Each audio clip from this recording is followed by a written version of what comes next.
Praise the lord. మన ప్రభు అయిన యేసుక్రీస్తు పరిశుద్ధ నామంలో దేవుని ప్రియులైన మీ అందరికీ ప్రభు నామంలో వందనాలు తెలియజేస్తున్నాను. ఈ సమయమందు మనం లూకాసు వార్త 23వ అధ్యాయాన్ని ధ్యానం చేసుకుందాము. మీ బైబిల్ గ్రంథాలు తెరవండి. లూకాసు వార్త 23వ అధ్యాయం. అంతటా వారందరూ లేచి ఆయనను పిలాతు నొద్దకు తీసుకుని పోయి, ఇతడు మా జనుల మీద తిరగబడ ప్రేరేపించుచు కైసరునకు పన్నియవద్దని రాజునని చెప్పగా మేము నేరము మోపసాగిరి. పిలాతు, నీవు యూదుల రాజువా అని ఆయనను అడగగా ఆయన, నీవన్నట్లే అని అతనితో చెప్పెను. పిలాతు ప్రధాన యాజకులతోనూ జన సమూహములతోనూ ఈ మనుషుని యందు నాకు ఏ నేరమును కనబడలేదనెను. అయితే వారు, ఇతడు గలిలయ దేశం మొదలుకొని ఇంతవరకును యూదయ దేశమందంతటను ఉపదేశించుచు ప్రజలను రేపుచున్నాడని మరింత పట్టుదలగా చెప్పిరి. పిలాతు ఈ మాట విని, ఈ మనుష్యుడు గలిలయుడా అని అడిగి, ఆయన హేరోదు అధికారము క్రింద ఉన్న ప్రదేశపు వాడని తెలుసుకొని హేరోదు నొద్దకు ఆయనను పంపెను. హేరోదు ఆ దినములలో యెరూషలేములో ఉండెను. హేరోదు యేసును చూచి మిక్కిలి సంతోషించెను. ఆయనను గూర్చి చాలా సంగతులు విన్నందున ఆయన ఏదైనను ఒక సూచక క్రియ చేయగా చూడ నిరీక్షించి బహుకాలం నుండి ఆయనను చూడగోరెను. అయినను ఆయనను చూచినప్పుడు చాలా ప్రశ్నలు వేసెను. ఆయన అతనికి ఉత్తరమేమియూ ఇయ్యలేదు. ప్రధాన యాజకులను శాస్త్రులను నిలవబడి ఆయన మీద తీక్షణముగా నేరము మోపిరి. హెరోదు తన సైనికులతో కలిసి ఆయనను తృణీకరించి అపహసించి ఆయనకు ప్రశస్తమైన వస్త్రము తొడిగించి పిలాతు నొద్దకు మరలా పంపెను. ప్రియస్వస్లరా గమనించండి, యేసుక్రీస్తు ప్రభువుని లో బంధించి ఆయనను మనం చూస్తే ఆయన భుజాల పైన సిలువ భారాన్ని ఆయన ఈడ్చుకుని పోయి ఆ ఇంటికి తీసుకుని పోయి అక్కడ ఆయనను హింసిస్తూ కొట్టి నేరాలు మోపే ప్రయత్నాలు చేసి చివరకు యేసుక్రీస్తు ప్రభు చేత నీవు రాజువా అంటే నువ్వు చూస్తారు అని ప్రభు విన్నట్లే అని ప్రభు చెప్పగా ఈ మాటలే మాకు సాక్ష్యం అని ఆ రాత్రంతా ఆయన్ని అలా గుంచి ఉదయాన్నే పిలాతు దగ్గరకు తీసుకుని వెళ్ళారు. కారణం, వారు మరణశిక్ష విధించే అధికారం లేదని పిలాతుకి అధికారం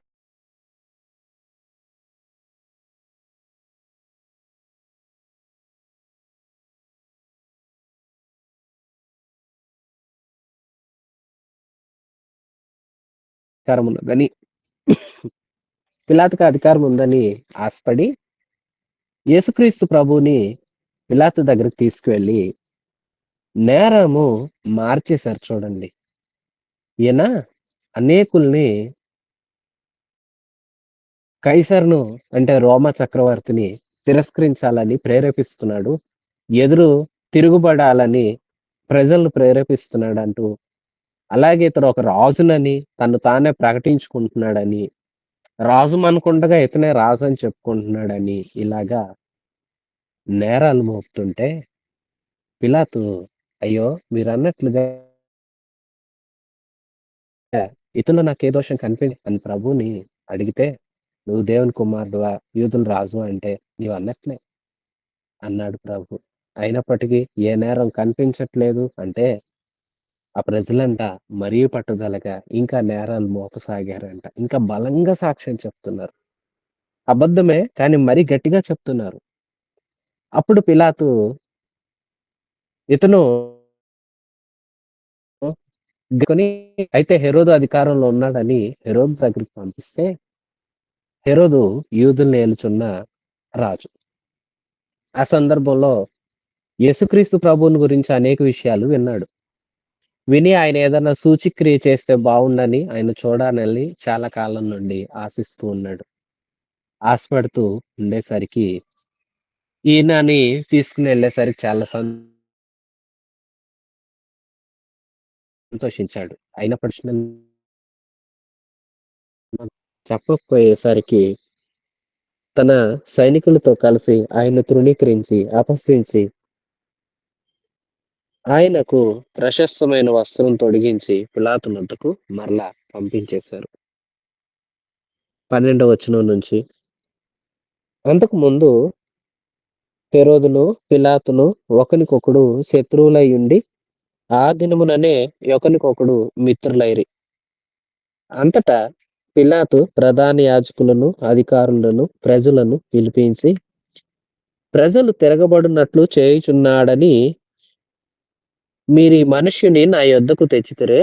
ఇదిగో, నేను మీ ఎదుట ఇతనిని విమర్శింపగా, మీరితని మీద మోపిన నేరములలో ఒక్కటైనను నాకు కనబడలేదు. హెరోదునకు కూడా కనబడలేదు. హెరోదు అతని మా యొద్దకు తిరిగి పంపెను గదా. ఇదిగో, మరణమునకు తగినదేదియు ఇతడు చేయలేదు. కాబట్టి నేనితని శిక్షించి విడుదల చేయుదునని వారితో చెప్పగా, వారందరూ వీనిని చంపివేసి మాకు బరబ్బను విడుదల చేయమని ఏకగ్రీవముగా కేకలు వేసిరి. వీడు పట్టణంలో జరిగించిన ఒక అల్లరి నిమిత్తమును, నరహత్య నిమిత్తమును చెరసాలలో వేయబడినవాడు. ప్రియశ్వాసులారా, చూసారా? హేరోదు తిరిగి పిలాతు దగ్గరికి పంపించేస్తే, పిలాతు ఎవరైతే నేరాలు మోపారో వారందరినీ తిరిగి తన దగ్గరికి పిలిపించాడు. పిలిపించి పిలాతు మాట్లాడుతున్నాడు.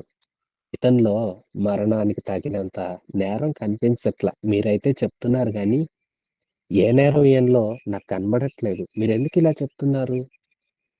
చూసారా? నాకే ఏ తప్పిదం కనిపించలా. అయినప్పటికీ విచారించమని నేను హేరోదు దగ్గరికి పంపించాను. హేరోదు దగ్గరికి పంపినా సరే అతడు కూడా ఏ నేరం కనబడలేదు గనక తిరిగి మరలా నా యొద్దకు పంపించాడు. ఇదిగో, ఏ నేరం లేదు కాబట్టి మీ ఆశ మేరకు కొంత శిక్షించి వదిలేస్తాను అని ప్రజలతో అంటే, ప్రజలంట ఏకగ్రీవముగా, ప్రియశ్వాసులారా, నేటి తరంలో కూడా, ప్రస్తుత సమాజంలో కూడా, ఆయా తరాలలో కూడా మనం చూస్తే మంచికి నలుగురు చెయ్యి వేయరు గాని, చెడుకైతే ఏకగ్రీవంగా మూకఉమ్మడిగా అందరూ కలిసిపోతారు.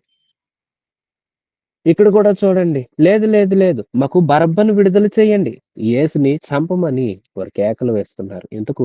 బరబ్బ ఎవరు అంటే 19వ వచనంలో చెప్తారు. వీడు పట్టణంలో జరిగించిన ఒక అల్లరి నిమిత్తం, నరహత్య నిమిత్తం చెరసాల్లో వేయబడినవాడు. పట్టణంలో అల్లరి జరిగించాడు, నరహత్య చేశాడు. అలాంటి నరహత్య చేసిన అంటే వేరే వారిని చంపిన వ్యక్తినేమో మాకు కావాలని కోరుకుంటున్నారు. అందరినీ బ్రతికించవచ్చిన ప్రభువుని మాత్రం శిక్ష వేయమంటున్నారు. ప్రియవిశ్వాసులారా, చూసారా? యేసుక్రీస్తు ప్రభు నీతిగల న్యాయాధిపతి. ఈ భూమినే సృష్టించిన దేవుడు. సర్వ సృష్టికి ఆది సంభూతుడు, ఆల్ఫా, ఒమేగా ఆయనే కదా. అన్నీ చేసినవాడు, సమస్తమును ఎరిగినవాడు, మనుషులను నిర్మించినవాడు, మనుషులకు జీవించే కృప దయచేసినవాడు, ఆరోగ్య క్షేమాలు, వనరులు మనుషులకు సమకూర్చినవాడు దేవుడే. అలాంటి దేవునికే అన్యాయపు తీర్పు మనుషులు తీరుస్తూ ఉన్నారు. ఎంత అవివేకమో చూడండి. ప్రియవిశ్వాసులారా, యేసుక్రీస్తుని తృణీకరిస్తున్నారు. యేసుక్రీస్తుని అవమానిస్తున్నారు, అపహసిస్తున్నారు. చాలా వేదనలు, బాధలు, హింసలు ఆయన్ని పెడుతూ ఉన్నారు. శ్రమ కలిగిస్తూ ఉన్నారు. బందిపోటు దొంగ, నరహత్య లాంటి అల్లర్లు చేసేవాడు, నరహత్యలు చేసేవాడు వారికి కావాలంట. నిత్య జీవాన్ని ప్రసాదించవచ్చిన దైవ కుమారుడు వారికి వద్దంట. ఆయనకి శిక్ష కావాలంట. చూసారా?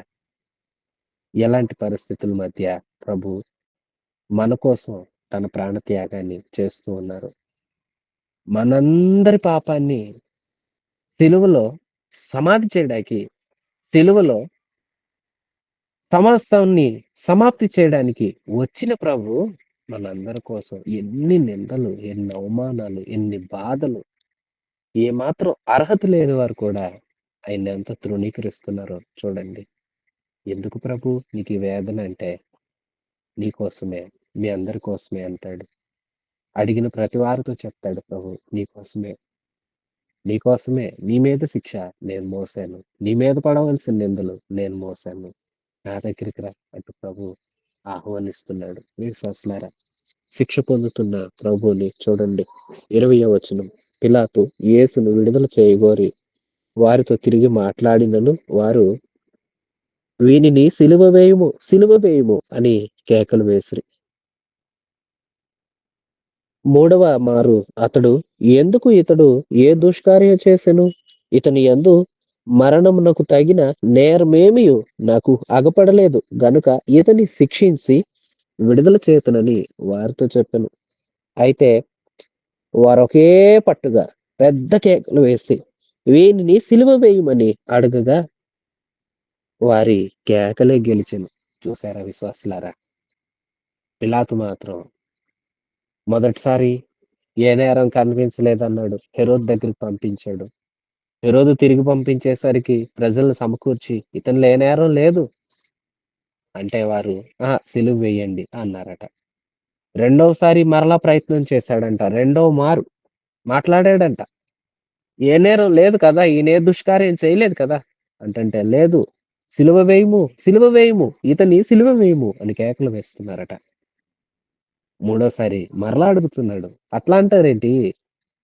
ఈయనలో ఏ దుష్కార్యం లేదు, మరణానికి తగినంత ఇతనిలో ఏమీ లేదు అంటంటే పెద్ద కేకలు వేస్తున్నారంట. లూకా సువార్త రాసిన ఈ మాట చూడండి. వారి కేకలే గెలిచాయట. వారి కేకలే, వారి అల్లరే, వారి కోరికే నెగ్గింది. ఎందుకు అంటే ప్రభు మనందరి కోసం తలవంచాడు.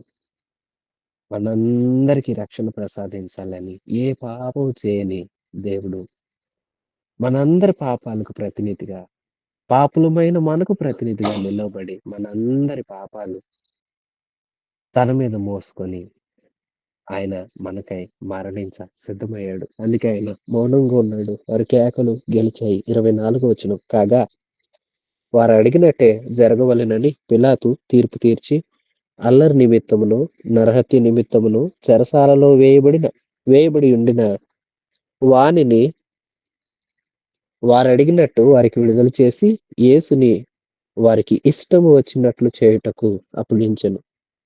వారాయనను తీసుకుని పోవుచుండగా పల్లెటూరు నుండి వచ్చుచున్న కురేనీయుడైన సీమోను అను ఒకని పట్టుకొని యేసు వెంట సిలువను మోయుటకు అతని మీద దాన్ని పెట్టిరి. గొప్ప సమూహము ఆయన్ను గూర్చి రొమ్ము కొట్టుకొనుచు దుఃఖించుచున్న చాలా మంది స్త్రీలను ఆయనను వెంబడించిరి. విశ్వాసులారా, పిలాతు ఇక వారి కేకల ముందు నిలవలేక చివరికి తీర్పు తీర్చేశాడు. వారు కోరినట్లు బందిపోటుని, నరహత్య చేసిన వాడిని, అల్లర్లు పట్టణాల్లో రేపిన వాడిని విడుదల చేసి ఏ పాపము లేని పరిశుద్ధుడైన ప్రభువుకి వారికి ఇష్టం వచ్చినట్లు చేసుకోమని సిలువ తీర్పు విధించేసి పంపించేస్తే ఆయన మీద సిలువ మ్రాను మోపారు, నడిపిస్తూ ఉన్నారు. పల్లెటూరు నుండి కురేనీయుడనే సీమోను వస్తుంటే అతని మీద సిలువను వేశారు. జనసమూహాలు ఆయన వెంబడిస్తూ ఉన్నారు. స్త్రీలలో కూడా అనేకులు వెంబడిస్తున్నారు. రొమ్ము కొట్టుకుంటూ, బాధపడుతూ, దుఃఖిస్తూ వెంబడిస్తూ ఉన్నారు. యేసు వారి వైపు తిరిగి, యెరూషలేము కుమార్తెలారా, నా నిమిత్తము ఏడవకుడి, మీ నిమిత్తమును మీ పిల్లల నిమిత్తమును ఏడువుడి. ఇదిగో గొడ్రాండ్రను కనని గర్భములను స్తన్యమియని స్తనములను పాలియని స్తన్యములను ధన్యములైనవని చెప్పు దినములు వచ్చుచున్నవి. అప్పుడు మా మీద పడుమని పర్వతములతోనూ మమ్ము కప్పుడని కొండలతోనూ జనులు చెప్పసాగుదురు. వారు పచ్చి మ్రానుకే ఈలాగు చేసినెడల ఎండిన దానికి ఏమి చేయుదురో అని చెప్పాను. వారందరూ ఏడుస్తూ ఆయన వెనకాల నడుస్తూ ఉంటే, ప్రభు ప్రభు ఏంటయ్యా నీకీ పరిస్థితి ఏంటి ప్రభువా? అంటూ బాధతో వెళ్తుంటే వారందరూ చూసి, యెరూషలేము కుమార్తెలారా, నా నిమిత్తం ఏడవాల్సిన అవసరం లేదు. మీ కొరకును, మీ పిల్లల కోసం ఏడవండి. ఇదిగో దినాలు రాబోతున్నాయి. ఆ దినాలు అయ్యో! ఎవరికైనా పిల్లలు లేరంటే ఇప్పుడు బాధపడుతున్నారు. కానీ పిల్లలు లేని వారే ధన్యులు అనే స్థితికి అలాంటి గడ్డు దినాలు రాబోతున్నాయి. ఆ దినాలు బహు భయంకరంగా ఉంటాయి. చాలా ఇబ్బందులు పడతారు. పచ్చి ఇమ్రానుకి ఇలాగ చేస్తే ఎండిన దాని పరిస్థితేంటి? అంటే యెరూషలేము మీదకి చాలా ఉగ్రమైన తీర్పు రాబోతుంది. ప్రభు దాని గురించే ఆయా సందర్భాల్లో ప్రవచనం ఎత్తినట్లుగాను, విలపించి కన్నీరు కార్చినట్లుగాను మనం గత అధ్యాయాల్లో చూస్తూ వచ్చాము. అట్లాంటి దినాలు యెరూషలేము మీదకి రాబోతున్నాయి. ఎందుకో తెలుసా? యేసుక్రీస్తు దైవ కుమారుడు. దైవ కుమారుణ్ణి పట్టించి, దైవ కుమారుణ్ణి శిక్షించిన ఆ నేరం ఆ ప్రజల మీద ఉండక మానదు కదా! అందుకే ఆయన్ను సిలువ వేయమని కోరి, కోరి, కోరి సిలువ వేయించినందుకు కొన్ని సంవత్సరాల తరువాత యేసుక్రీస్తు సిలువ వేసిన ఇంచుమించు ఒక 30 సంవత్సరాల తర్వాతే యెరూషలేము చాలా శిథిలావస్థలోనికి వెళ్ళిపోయేలాగా రోమక సేనాధిపతి అయిన టైటస్ వచ్చి యెరూషలేం ప్రజలను చాలా హింసలు పెట్టినట్లుగా చరిత్ర తెలియజేస్తోంది. వారు చాలా చెదిరిపోయి భూదిగంతాల వరకు చెదిరిపోయారు. చాలా హింసలు కూడా పొందవలసిన పరిస్థితి వచ్చింది. యేసు ప్రభువుని, అంతకుముందు పంపబడిన ప్రవక్తల్ని ఎందరినో మంచివారిని ఎందరెందరి మీదో అన్యాయపు తీర్పులు తీర్చి శిక్ష విధించిన యెరూషలేము పరిస్థితి అలాగే అయిపోయింది. ప్రియులారా, మనం కూడా చాలా జాగ్రత్తగా గమనించి దేవుని కృప పొందుకోవాలి. దేవుని సిలువను చేరి రక్షణను వేడుకొని ఆయన సిలువ దగ్గర వినయంతో మనం మంచిగా ఉండాలి. అంతే తప్ప యేసుకి ఎదురాడి ఏమీ చేయలేం. ప్రభు అంటారు, ద్రాక్షావల్లిని నేను, తీగలు మీరు. నాకు వేరయ్యుండి మీరేం చేయలేరు. నాలో ఉంటేనే ఫలిస్తారు. ప్రభు దగ్గరున్నారు, ఫలిస్తారు. ప్రభుకి వ్యతిరేకులైపోయి మాకు ఈయనొద్దు, ఈయనొద్దు, ఈయనొద్దు అనుకున్నందుకు శిక్ష రాబోతుంది. కాబట్టి నా కోసం ఏడవాల్సిన అవసరం లేదు. నన్నొద్దనుకున్నందుకు మీకోసం, మీ పిల్లల కోసం మీరు ఏడవాల్సి ఉంటుంది అంటూ ప్రభు వారితో చెప్తూ ఉన్నారు. 32వ వచనం. మరి ఇద్దరు ఆయనతో కూడా చంపబడుటకు తేబడిరి. వారు నేరం చేసినారు. ఇంకో ఇద్దరు తేబడ్డారంట. వారట నేరం చేసినారంట. అంటే యేసు ఏ నేరం చేయలేదు. ఏ నేరము చేయని వారిని నేరస్తులతో కూడా సిలువ వేస్తున్నారు చూడండి.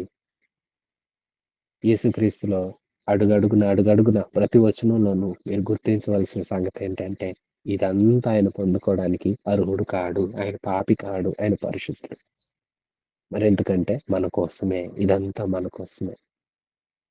మనం చేసిన పాపాల కోసం, మనం చేసిన అపరాధాల కోసం, మనం చేసిన తప్పులు, తిరస్కారాలు, దూషణలు, చెడు దృశ్యాలు, చెడ్డ వార్తలు వినటం, అబద్ధాలు, మోసపూరితమైన వ్యర్థమైన వాటిని కల్పించే మాటలు మాట్లాడడం, చేతులతోనూ, కాళ్ళతోనూ కాళ్ళు పోకుండా స్థలాలకు పోవడం, చేతులు చేయరాని హత్యలు, లంచాలు ఇట్లాంటివన్నీ చేస్తూ చాలా తప్పులు చేసింది మనం. ప్రభు మాటను తిరస్కరించింది మనం. కానీ మనందరి కోసం ఏ పాపం చేయని దేవుడు, మనందరిని సృష్టించిన దేవుడు మన కోసం తీసుకున్న నిర్ణయం చూడండి. ఇద్దరిని ఆయనతో కూడా సిలువ తీసుకొచ్చారు. 33వ వచనం. వారు కపాలమనబడిన స్థలమునకు వచ్చినప్పుడు ఆయన అక్కడ కుడివైపున ఒకనిని, ఎడమ వైపున ఒకనిని, ఆ నేరస్తులను ఆయనతో కూడా సిలువ వేసిరి. కపాలం అనే స్థలం ఇచ్చి అనే స్థలానికి తీసుకొచ్చారు. ఆ స్థలంలో సిలువ వేయటం ప్రారంభించారు. ఒకరిని ఒక నేరస్తుని కుడివైపు, మరొక నేరస్తుని ఎడమ వైపు సిలువ వేసి మధ్యలో యేసుక్రీస్తు ప్రభువుని సిలువ వేశారు. ముగ్గురిని వేలాడగట్టారు. అప్పుడు అక్కడున్నవారు కొందరేమో బాధ, అయ్యో ఏంటి ప్రభువు ఏంటి నీకు ఈ పరిస్థితి అంటూ విలపిస్తుంటే, మరికొందరు ఆనందంగా ఉన్నారు. ఇలాగే జరగాలి ఇతనికి. ఇలాగే జరగాలి అంటూ కొందరు పైశాచిక ఆనందం పొందుతుంటే, కొందరు వెక్కిరిస్తున్నారు. ఎందరినో లేపాడుగా, ఇక నిన్ను కాపాడుకోలేడా? ఎందరికో ఎందరికో ఏవేవో చేశాడుగా. ఇలా ఒక రకం కాదండి. రాజకీయ బృందం అంతా ఒకవైపు, మత బృందం అంతా ఒకవైపు, ఆయన్ని తిరస్కరిస్తూ లేదా ఆయనకి అంత గౌరవం ఇవ్వకుండా మాట్లాడే ప్రజలు ఒకవైపు, ఆయన్ని వెంబడించి ఆయన్ని ఇష్టపడే ప్రజలు వీరందరూ కలిసి ఉన్నారు. మరికొందరు ఆయన మీద రకరకాల మాటలెల్లా పలుకుతుంటే అందరిని చూసిన ప్రభు సిలువలో ఒక ప్రార్థన చేస్తున్నాడు. 34వ వచనం, తండ్రి వీరేమి చేయుచున్నారో వీరెరుగరు గనుక వీరిని క్షమించమని చెప్పెను. ఆయన వస్త్రములను పంచుకొనుటకై చీట్లు వేసిరి. అంతేకాదు మరోవైపంట ఆయన వస్త్రాలు పంచుకోవడానికి చీట్లు వేస్తున్నారంట. అలాంటివన్నీ చూస్తున్న ప్రభువు ప్రార్థన చేస్తున్నాడు. తండ్రి వీరేమి చేయుచున్నారో వీరిని క్షమించవా? వీరికి తెలీదయ్యా, వీరిని క్షమించు. ప్రియశ్వాసులారా, వారు గుర్తించలేని పరిస్థితి, గ్రహించలేని పరిస్థితి. ఆయన యేసు అని అందరూ తెలుసుకోలేదు. తెలుసుకోలేక అదిగో కఠినంగా ఆయన్ని శిక్షిస్తూ ఉంటే, పరము నుండి పంపిన తండ్రి కోపం తెచ్చుకొని వీరందరి మీద ఒకేసారి కన్నెర్ర చేస్తే ఏమైపోతారు వీరు? అందుకనే తండ్రికి ప్రార్థన చేస్తున్నాడు. తండ్రి వీరేం చేస్తున్నారో వీరెరుగరు, వీరిని క్షమించు అంటున్నాడు ప్రభు. ప్రభు ఆ సమయంలో కూడా మన కోసమే ఆలోచిస్తున్నాడు. ఈ క్షమాపణ ప్రార్థనను బట్టే నేటి వరకు నీవు నేను మనం ఎవరమైనా సరే ప్రభు నేను పాపిని అని మనం ఒప్పుకుంటే చాలు, మనందరికీ క్షమాపణ దొరుకుతుంది. కారణం మనందరి పక్షంగా క్షమాపణ ప్రభువు వేడుకున్నాడు. మనందరినీ క్షమించమని వేడుకున్నాడు. అక్కడ ఆయన్ని హింసించే వారిని క్షమించమని వేడుకున్నాడు. ఆయన్ని తిరస్కరించిన వారిని క్షమించమని వేడుకున్నాడు.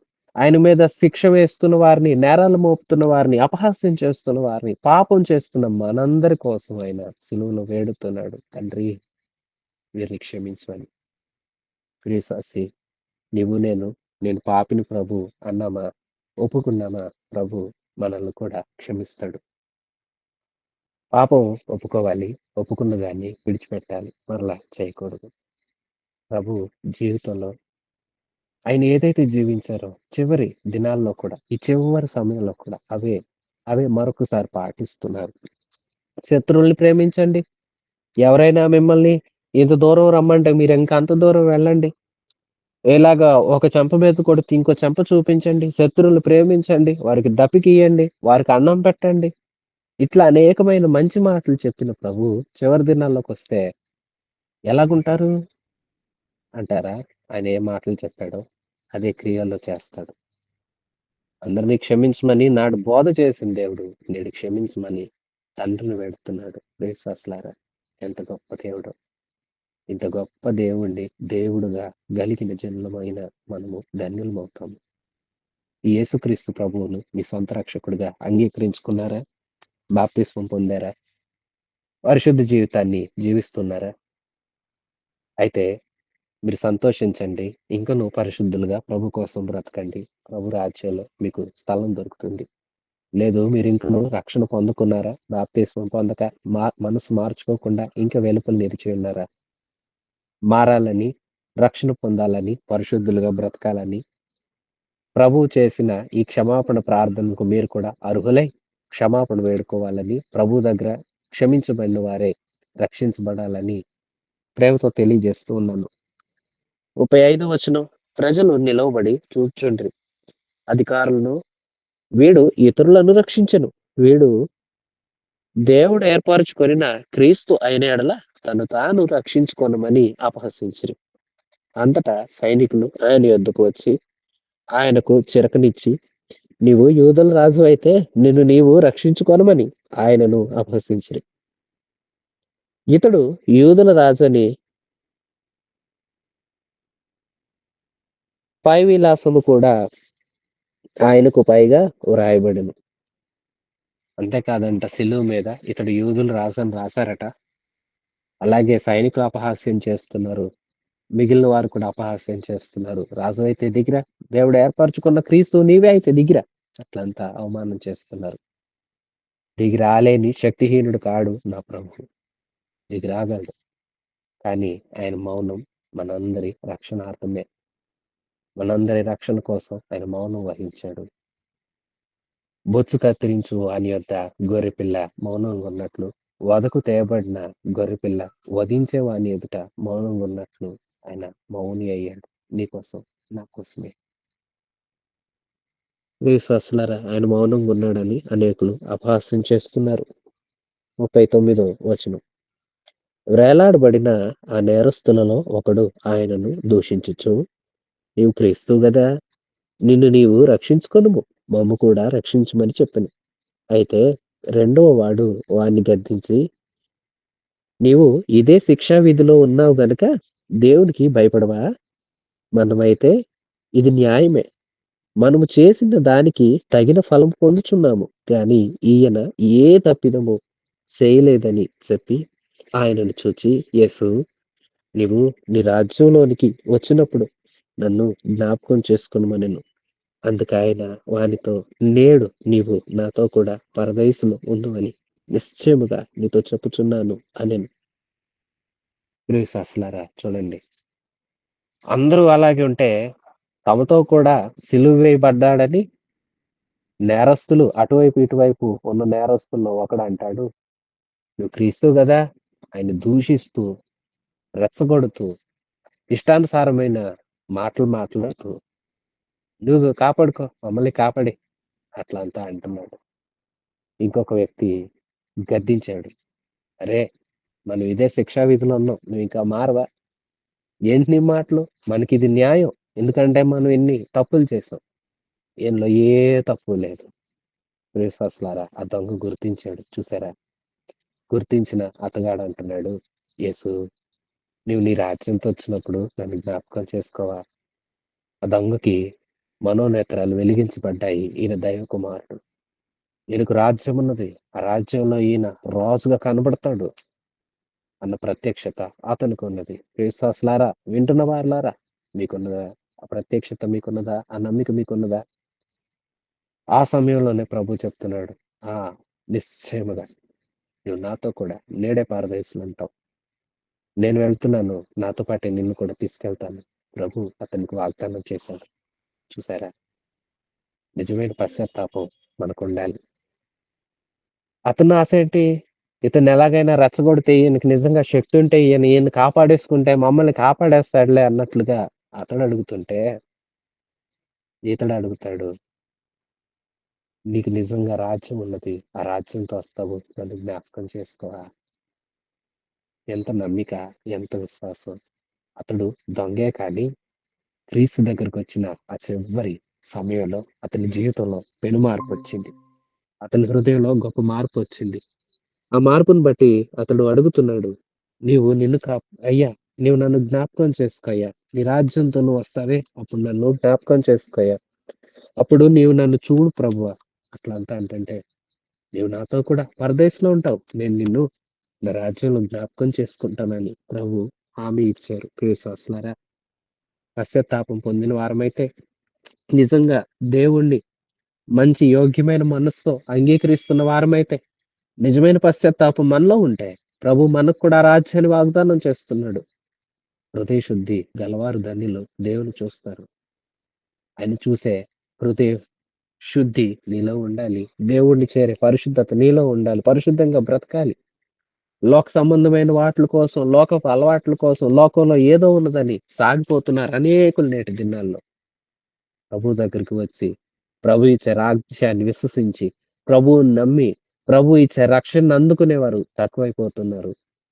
ఈ దొంగ జీవితకాలం అంతా దొంగలా బ్రతికాడు, పాపిలాగా బ్రతికాడు, నేరస్తుడిలాగా ఎంచబడ్డాడు. కానీ చివరి దినాల్లో ప్రభువుని బలముగా విశ్వసించాడు. ఆయన ఆయన దగ్గర, ఆయన ముఖాంతరంలో నుండి తన పాపాలు సరిచేసుకున్నాడు, ఒప్పుకున్నాడు, క్షమాపణ వేడుకున్నాడు. అతని మాట అతడు ఒప్పుకొని, చూడండి, నీకు నాకు ఇది న్యాయమే, మనం తప్పు చేసాం, ఏం న్యాయం చేయలే అంటున్న ఆ మాట ప్రభువు అతనికి రక్షణ ప్రసాదించేలాగా అతని విశ్వాసం అతని సహాయపడ్డాయి. పశ్చాత్తాపం ఉన్నది. దేవుని రాజ్యం మీద విశ్వాసం ఉన్నది.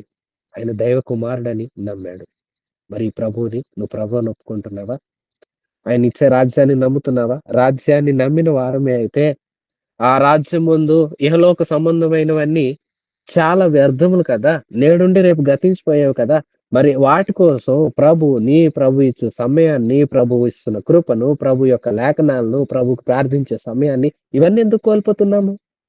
ఇవన్నీ కోల్పోతూ లోకాన్ని ఇంకా ఏదో అందుకోవాలి, ఇంకా ఏదో సంపాదించుకోవాలి, ఇంకా ఏదో కూర్చుకోవాలి అనుకుంటున్నామంటేనే మనం ఇంకా ప్రభుని పరిపూర్ణంగా నమ్మినట్లు కాదు కదా! ప్రభువుని నమ్మిన వారు లోకంలో వారి పోషణకు సంబంధమైన ఈ జీవన సంబంధమైన వాటిని ఎలాగైతే సమకూర్చుకుంటారో అంతకన్నా మించి పరలోకంలో స్థానం సంపాదించుకోవాలని ప్రయాసపడతారు కదా! అని వేళ పరలోకం కోసం ప్రయాస కన్నా లోకంలో విడిచిపెట్టే వాటి కోసం, విడిచిపెట్టి వెళ్ళిపోయే వాటి కోసం ఎంత ప్రయాసపడుతున్నారో మనుషులు. విడిచిపెట్టే పోయే ధనం కోసం ఎన్ని దారుణమైన పనులు చేస్తున్నారు. విడిచిపెట్టిపోయే ఆస్తిపాస్తుల కోసం ఎంత మోసాలు చేస్తున్నారు, ఎన్ని అక్రమాలుగా నడుస్తున్నారు, సొంత వారిని కూడా మోసం చేస్తూ ఎన్ని రకాలుగా వేషాలు వేస్తున్నారు. విశ్వాసులారా చూస్తున్నారా? మీ మట్టుకు మీరు ఎలా ఉన్నారు? మీ హృదయం ఎలా ఉంది? ఇతడు జీవిత కాలం అంతా సరిగా బ్రతకపోయిన యేసుక్రీస్తుని చూసిన ఆ సమయంలో ఆయన రాజ్యాన్ని విశ్వసించాడు. ఆయన్ని విశ్వసించాడు. తన పాపాన్ని ఒప్పుకున్నాడు. అయ్యా నీ రాజ్యంలో చోటివ్వవా అని వేడుకున్నాడు. ఇవాళ మనం ఎలా ఉన్నాం? ఏం చేస్తున్నాం? ఒకసారి పరీక్షించుకోగలిగితే దైవ దీవెనలు పొందుకుంటాము. 44 వచనం. అప్పుడు రమారమి మధ్యాహ్నమాయెను. అది మొదలుకొని 3 గంటల వరకు ఆ దేశమంతటి మీద చీకటి కమ్మెను. సూర్యుడు అదృశ్యమాయెను. గర్భాలయపు తెర నడిమికి చినిగెను. అప్పుడు యేసు గొప్ప శబ్దముతో కేక వేసి, తండ్రీ నీ చేతికి నా ఆత్మను అప్పగించుకొనుచున్నాను అనెను. ఆయన ఈలాగు చెప్పి ప్రాణం విడిచెను. మధ్యాహ్నం నుంచి 3 గంటలు ఇంచుమించు చీకటి కమ్మిందంట దేశం అంతటి మీద. ప్రకృతిలో ప్రళయ మార్పులొచ్చేసాయి. చాలా చాలా మార్పులు సంభవించాయి. చీకటి కమ్మింది. తెర పైనుండి నడిమికి చినిగింది.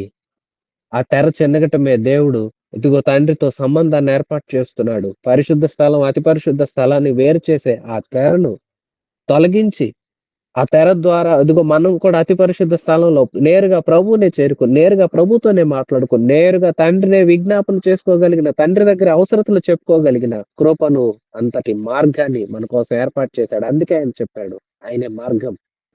ఆ మార్గం ఆయన శిలువ మరణం ద్వారా మనందరికీ ఏర్పాటు చేశాడు. పెద్ద కేక వేసి ప్రభు, తండ్రి నా ఆత్మను మీకు అప్పగించేస్తున్నా అంటూ చెప్పి తల వంచి తన ప్రాణాన్ని విడిచాడు ప్రభు.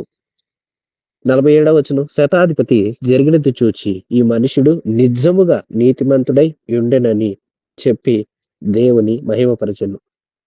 చూచుటకై కూడి వచ్చిన ప్రజలందరూ జరిగిన కార్యములు చూచి రొమ్ము కొట్టుకొనుచు తిరిగి వెళ్ళిరి. శతాధిపతి ఏమో అయ్యో ఈయన నిజంగా దైవ కుమారుడు, అమ్మో ఇతడు నీతిమంతుడు, లేకపోతే ప్రకృతిలో ఎంత మార్పు వస్తుందా, ఎంత మార్పులు జరుగుతాయా అని ఆశ్చర్యపోయి దేవుని మహిమపరిచాడు. చూస్తున్న వారిలో అప్పుడు చాలా మందిలో భయం కలిగింది, బాధ కలిగింది. రొమ్ము కొట్టుకుంటూ బాధపడుతూ తిరిగి వెళ్ళిపోయారు. 49వ వచనం. ఆయనకు నెలవైన వారందరూ గలిలయ నుండి ఆయనను వెంబడించిన స్త్రీలను దూరముగా నిలుచుండి వీటిని చూచుచుండిరి. అరిమతయ అను యూదుల పట్టణపు సభ్యుడైన యోసేపు అను ఒకడుండెను. అతడు సజ్జనుడును నీతిమంతుడునై ఉండి వారి ఆలోచనలకు వారు చేసిన పనికిని సమ్మతింపక దేవుని రాజ్యం కొరకు కనిపెట్టుచుండువాడు. అతడు పిలాతు నొద్దకు వెళ్లి యేసు దేహమును తనకిమ్మని అడుగుకొని దాన్ని క్రిందకి దించి సన్నపు నారబట్టతో చుట్టి తొలిచిన రాతి సమాధిలో ఉంచెను. అందులో ఎవడును అంతకు ముందు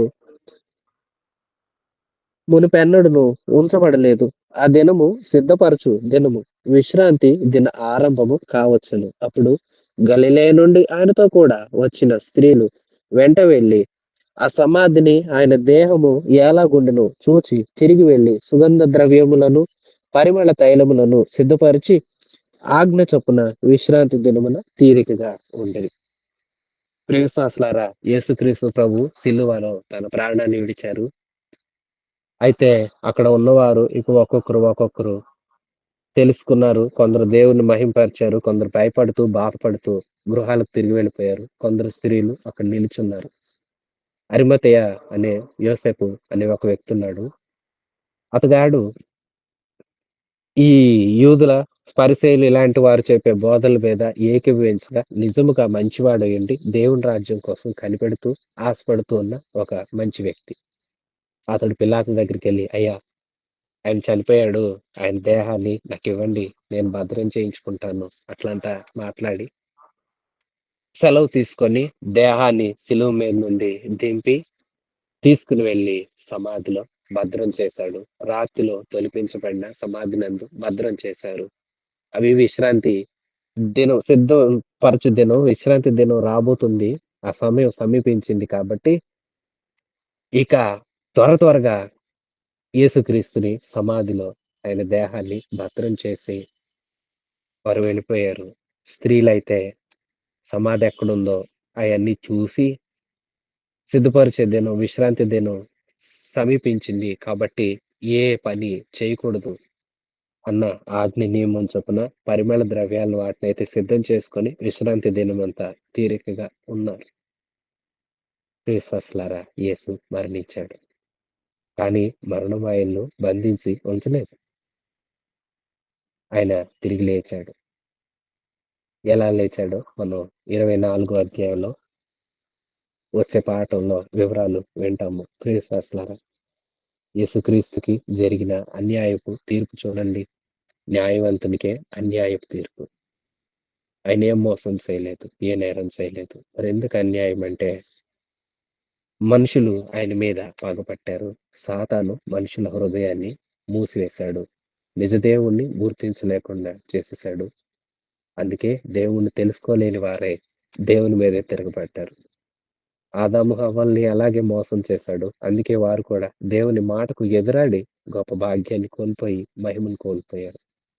సాతాను ఆది నుండి అదే చేస్తున్నాడు. దేవుడికి దూరం చేస్తాడు. వీడి పనే అది. మిమ్మల్ని దేవునికి దూరం చేయడమే సైతాను పని. వాడికి చోటు ఇవ్వకండి. జాగ్రత్తగా ఉండండి.